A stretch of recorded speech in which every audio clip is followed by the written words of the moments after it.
Sorti en 1991, Slam Dunk est un shonen de Takehiko Inoue prépublié dans le Shonen Jump. Manga de sport et plus précisément de basket, il s'est affirmé rapidement comme un incontournable dans son genre. Paru en France aux éditions Kana, il a été réédité dans une édition double en 2019. Salut tout le monde, bienvenue sur cette vidéo, ici Hiro, et aujourd'hui on va parler de Slam Dunk, l'un des monuments du manga de sport, voire même du manga tout court.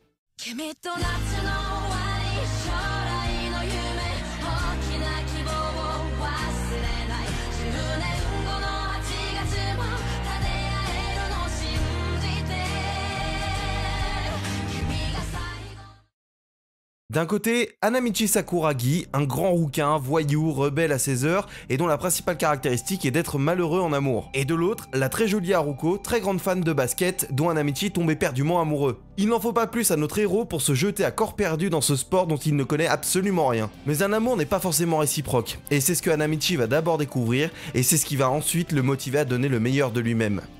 Voilà pour ce résumé qui est en fait le résumé du tome 1. Alors je sais que beaucoup de personnes qui vont regarder cette vidéo auront déjà vu Slam Dunk, peut-être en animé, peut-être auront déjà lu le manga, ou alors vous en avez déjà entendu parler. Et ouais, faut replacer les choses dans leur contexte, le manga est quand même sorti en 1991, donc il y a quand même eu le temps de le découvrir depuis. Et je fais partie de ces personnes qui l'ont découvert il y a de ça 2 ans avec la réédition chez Kana. Ouais, je me sens obligé de le préciser parce que je trouve les tomes juste sublimes. Et c'est pas parce que des tas de youtubeurs manga en ont déjà parlé que je n'allais pas en parler de mon côté. Bref, Slam Dunk est certainement l'une de mes meilleures découvertes manga de ces 2 dernières années. Après, faut replacer les choses dans leur contexte, je lis pas des mangas depuis super longtemps, mais par rapport à tout ce que j'ai lu, vraiment, Slam Dunk s'affirme comme l'un de mes mangas favoris sans aucune hésitation. Comme je vous l'ai dit au départ, on va suivre les aventures de Hanamichi Sakuragi, qui s'avère être un voyou au départ, quelqu'un qui est pas assidu en cours, quelqu'un qui se bat énormément, mais qui a des capacités physiques assez exceptionnelles. Il est également connu pour la quantité de râteaux incommensurable qu'il se prend, et il va rencontrer Haruko Akagi, qui est une très grande fan de basket, et qui est également la sœur du capitaine de l'équipe masculine, et donc Sakuragi, pour la conquérir, va se mettre à ce nouveau sport. Et ensuite, tout au long du manga, on va voir à la fois l'évolution de Sakuragi, mais surtout l'évolution de l'équipe de Shohoku,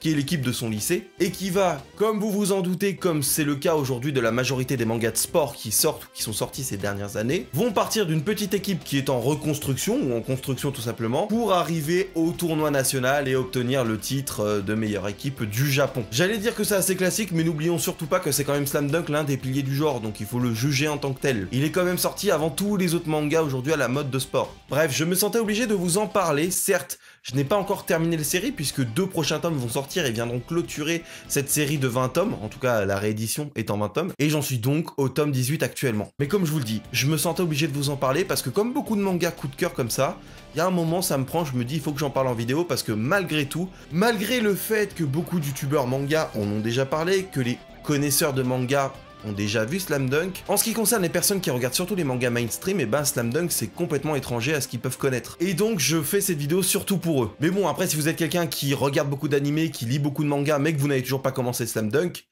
restez aussi. Slam Dunk est clairement pour moi un manga de sport totalement complet. C'est-à-dire qu'il va distinguer 2 grands aspects pour moi. Il y a dans un premier temps l'aspect sportif, axé réellement sur l'apprentissage du basket, que ce soit pour le lecteur ou aussi pour le personnage de Sakuragi, qui est complètement débutant à la base. L'évolution des personnages d'un point de vue technique, physique par rapport justement à la pratique du basket. Et de l'autre côté, on a l'humour qui est omniprésent, mais qui est toujours extrêmement bien dosé et qui marche vraiment tout le temps avec moi. Et je pense aussi que c'est pour ça qu'il y a quelques années, maintenant j'avais fait une vidéo sur IQ où je vous avais dit que c'était mon manga de sport préféré, en tout cas l'animé de sport que je préférais.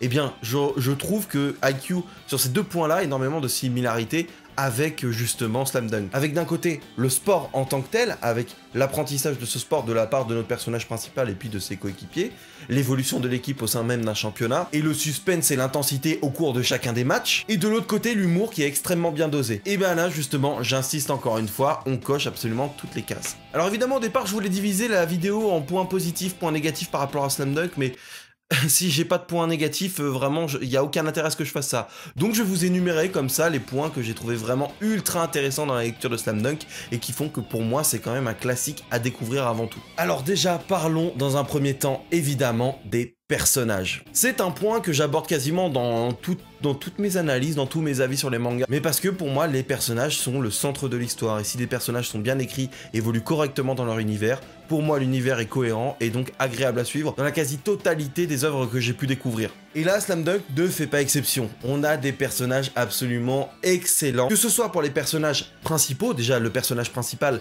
Hanamichi Sakuragi, qui au départ justement est un personnage qu'on a du mal à apprécier de par ses traits de caractère, qui sont, j'allais dire, exacerbés. On a quand même le mec, je m'en foutiste, très impulsif, très nerveux, qui va avoir tendance à se battre à la moindre provocation, j'allais dire, même qui va des fois chercher la provocation, et puis qui très rapidement justement va devenir attachant, va évoluer au cœur de cette équipe de Shohoku, tout en gardant sa personnalité de base, mais j'allais dire en la sublimant, en l'améliorant avec le contact qu'il a auprès des autres joueurs de Shohoku, puis des autres personnages de l'histoire d'ailleurs. Je reviendrai sur le personnage de Sakuragi un peu plus tard. Concernant les personnages aussi en général, on a tout ce qui est personnages secondaires ou principaux. J'entends par là l'ensemble des personnages de l'équipe de Shohoku, qui sont tous excellents à leur manière. On a Haruko également, qui est présente, mais qui n'est pas non plus le personnage le plus important à mes yeux. Enfin, disons qu'elle a eu son importance d'un point de vue scénaristique pour lancer Sakuragi dans le basket, mais ensuite, mis à part suivre un petit peu les matchs,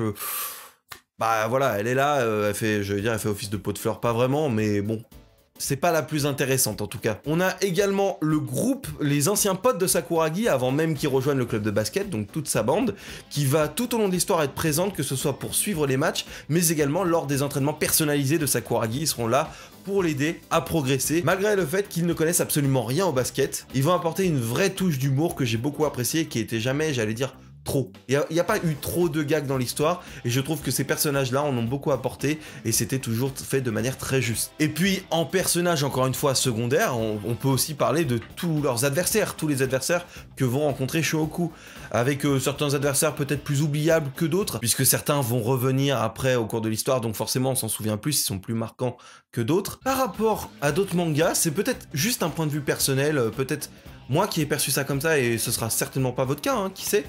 Mais j'ai trouvé que chacune des équipes qu'ils ont affrontées, j'ai pas eu l'impression qu'il y avait vraiment des personnages complètement délaissés dans chacune des équipes. Si les remplaçants, on peut se douter que les remplaçants on n'y pense pas. Mais concernant le 5 majeur, à chaque fois, j'avais l'impression que les personnages étaient pas OSEF. Je sais pas si vous voyez ce que je veux dire, c'est-à-dire que déjà en termes de chara design, on voit que ça a été un minimum bossé pour chacun des personnages de l'équipe adverse, et que chacun d'entre eux ont vraiment des traits de personnalité bien marqués, qui en font des personnages qui se détachent, et dont on peut aussi nous s'attacher à ces personnages, parce que souvent quand on pense à des mangas de sport, ou à n'importe quel manga d'ailleurs, où il y a des affrontements avec certains ennemis, on pense souvent aux ennemis les plus marquants, on s'attache souvent aux ennemis les plus marquants. Là j'ai l'impression vraiment que le côté collectif, le côté sport d'équipe, est vraiment bien retranscrit dans le sens où chaque personnage de l'équipe adverse sera marquant en soi. Il y en a des plus importants que d'autres, évidemment, mais cela n'empêche que chacun des personnages a été un minimum travaillé. Même si en revenant là-dessus, les derniers matchs que je suis en train de lire actuellement et qui devraient quasiment clôturer le manga, j'ai l'impression que c'est marrant parce que ça reste un petit peu les boss finales, on va se dire, mais c'est peut-être eux avec l'équipe qui pour moi est presque la plus osef en termes de personnages et en termes de chara design. Même si on n'est pas non plus dans le cliché de l'équipe oubliable. Mais je trouve que pour l'équipe la plus forte du Japon, sans spoiler, hein, évidemment, bah je trouve les personnages un peu osef et on les oublie quoi. Alors que les autres équipes que Shohoku avait pu rencontrer lors des affrontements départementaux, elles étaient plus marquantes quoi. Donc c'est peut-être le seul point négatif, cette fameuse équipe là, dont je ne citerai pas le nom, que vous allez découvrir si vous lisez le manga. C'est peut-être elle qui me marque le moins alors que c'est censé être elle la plus impressionnante. Toujours concernant les personnages, c'est leur évolution au sein même de cet univers, au sein même de cette histoire. Alors je dis cet univers, mais n'oublions pas que ça reste un manga qui se veut réaliste en soi. On n'est pas sur, j'allais dire, du Kuroko no Basket que je n'ai pas forcément regardé avec peut-être des techniques particulières. J'avais surtout regardé iShift 21 qui n'est absolument pas réaliste. Et de l'autre côté, j'avais regardé IQ qui... Moi, ayant fait du volley, je pouvais réellement juger l'œuvre en disant que si, tout ce qu'on voit, c'est du volley, et il n'y a rien de ultra surprenant, en fait. Enfin, c'est très bien mis en scène, mais ça existe. Ce qu'on nous montre, ça existe. Et là, dans Slam Dunk, j'ai vraiment l'impression que c'est pareil. J'ai beau ne pas m'y connaître en basket, on est sur du réalisme, et ça, je kiffe. Bref, revenons sur l'évolution des personnages au sein même de cette histoire. Je l'ai trouvée ultra intéressante.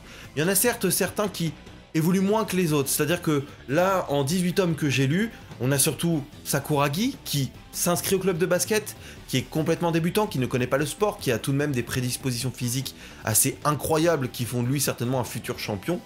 Mais techniquement, il y connaît rien, il connaît même pas les règles, il est claqué au basket au départ. En gros, t'as les prédispositions, mais comme tu débutes, bah t'es forcément nul. Évidemment, vous vous doutez que pour un débutant, la marge de progression est bien plus grande que pour des joueurs confirmés. Mais j'allais dire aussi, psychologiquement, c'est peut-être pas le bon terme, mais on va voir Sakuragi évoluer. Malgré le fait que, comme je le disais tout à l'heure en début de vidéo, il va rester lui-même. Il aura toujours son caractère où il va être, j'allais dire, un but de sa personne, presque. Des fois, on aurait l'impression que il a un excès de confiance en lui, même si on se demande si ça cache pas en fait une certaine faiblesse de sa part. Mais ça, c'est peut-être moi qui l'ai un peu en travers, mais disons plutôt que Sakuragi est un personnage qui se veut avoir extrêmement confiance en lui. Et quand je dis extrêmement confiance, c'est au point qu'il se la raconte un petit peu trop par moment, à s'autoproclamer génie du basket. Et ce trait-là, j'allais dire, ne changera absolument pas. Et au contraire, il se révélera même utile par moment. Que ce soit d'un point de vue sportif, pour aider ses camarades, pour rebooster les troupes, mais aussi d'un point de vue comique. Parce que justement, vous vous doutez bien qu'un mec aussi confiant de lui alors qu'il est débutant,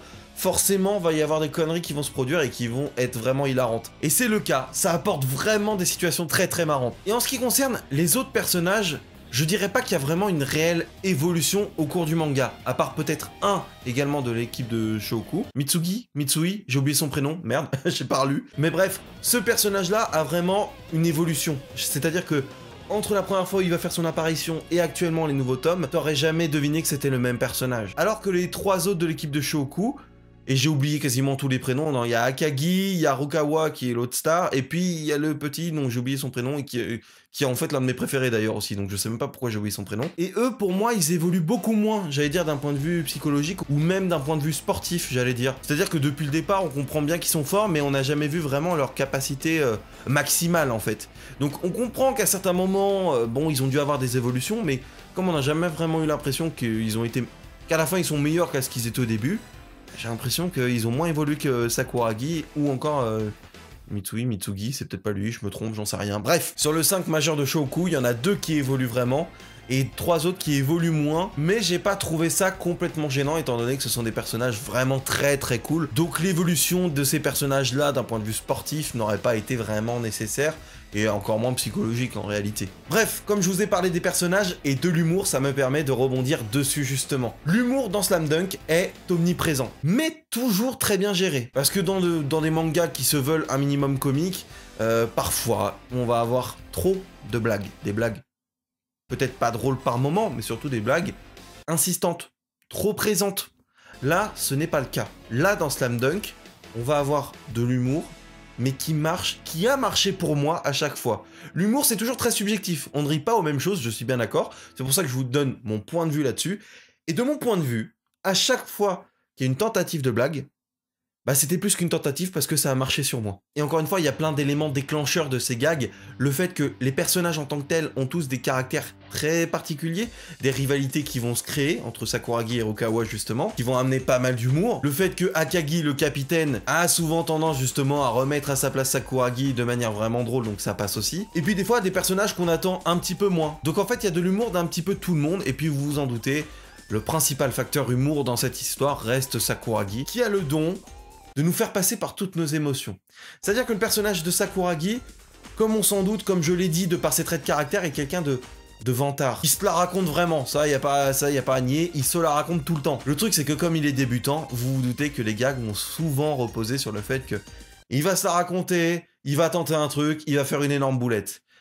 Et malgré tout, malgré ça, malgré le fait que tu te dises tiens, je m'attends à ce qu'il fasse une boulette parce qu'il vient de se la raconter, bah ça marche.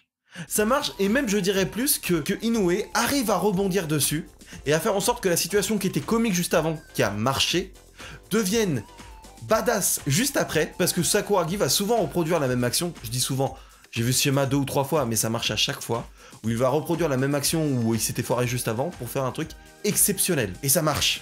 Et l'humour marche, et derrière ça enchaîne sur une action ultra badass qui marche d'autant plus. Donc c'est très fort parce qu'à chaque fois j'ai marché, que ce soit dans le côté intensité, suspense, le fait que est-ce qu'il va vraiment réussir ou pas, et de l'autre côté dans l'aspect humour où même si des fois je me dis attends il va me faire une blague, elle venait pas la blague, ou alors quand je m'attendais pas, il arrivait à m'en faire une et elle marchait à chaque fois. Donc bref, l'humour est très bien géré, et tellement bien géré qu'il arrive à en faire découler de l'intensité derrière, et un aspect badass comme je le disais, avec justement un retournement de situation où Sakuragi va se révéler vraiment bon après avoir foiré un truc énorme. Donc en fait, le passage de la boulette de Sakuragi à un côté très stylé d'une de ses actions, puis une autre boulette, puis etc., marche toujours très bien. Donc on arrive à passer, à vagabonder du côté humour au côté sportif très intense, du suspense très intéressant, où en fait on est complètement à fond, et donc pour moi c'est top. Et là je switch de points, j'allais dire, parce que bon, j'en ai un peu fini avec les personnages, hein. Je vous conseille réellement de lire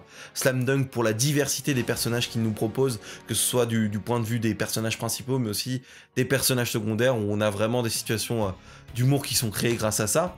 Mais de l'autre côté, je voulais aussi parler de la passion en fait de Inoue pour le basket. J'ai ressenti la même chose pour IQ. IQ ayant fait du volley, c'était d'autant plus intense pour moi. C'est-à-dire que quand je regardais l'œuvre, on sentait la passion, on sentait la connaissance du sport, on sentait l'envie de faire découvrir et d'intéresser les gens à ce sport en tant que tel, et puis nous faire vivre des sensations pas possibles, qui ont certainement été vécues par l'auteur. Et là, pour moi, Slam Dunk, c'est exactement la même chose que pour IQ.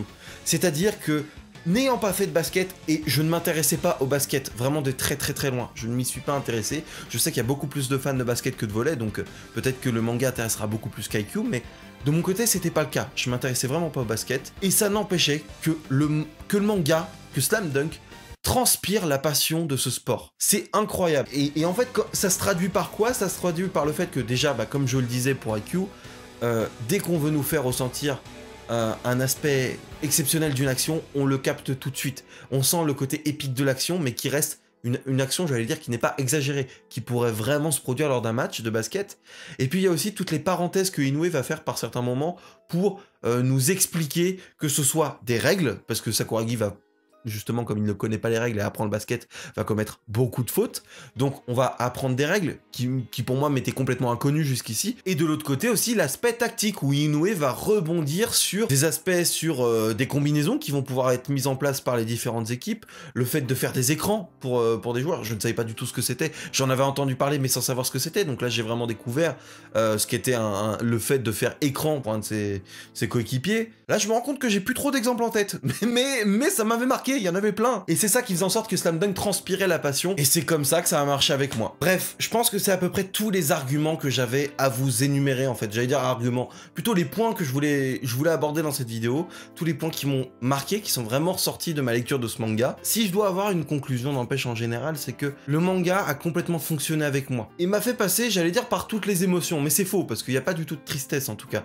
Mais je veux dire que dès qu'il y avait des instants, je veux dire, sportifs, oui, avec de la compétition, des matchs, avec une certaine intensité, un suspense pour savoir si les personnages vont réellement gagner ou pas, et de l'autre, l'aspect humour, où vraiment, j'ai vraiment rigolé en lisant un manga. Ça, je crois que ça ne m'est pas arrivé encore avant Slam Dunk. J'avais beau avoir des gags manga en me disant « Ah, c'est vachement, c'est fun, c'est drôle », mais je rigolais pas en vrai. Là, je me suis vraiment tapé une barre tout seul devant le manga. C'est la première fois que ça m'arrive, et donc je devais aborder cet aspect humour de Slam Dunk. Enfin voilà, je sais pas quoi dire d'autre à part, lisez Slam Dunk, découvrez-le, lisez-le, c'est incroyable. Je sais pas ce que donne l'animé, je sais qu'il y a un animé qui est sorti il y a très longtemps, peut-être qu'il est très bien, je crois qu'il y a également des films, des réadaptations qui sont prévues prochainement, donc découvrez peut-être Slam Dunk avec ce format si c'est vraiment le cas, mais moi je vous invite à lire le manga que j'ai découvert et que j'ai trouvé absolument exceptionnel, donc foncez. Et enfin, ce que je trouve assez exceptionnel, enfin assez incroyable en fait, c'est à quel point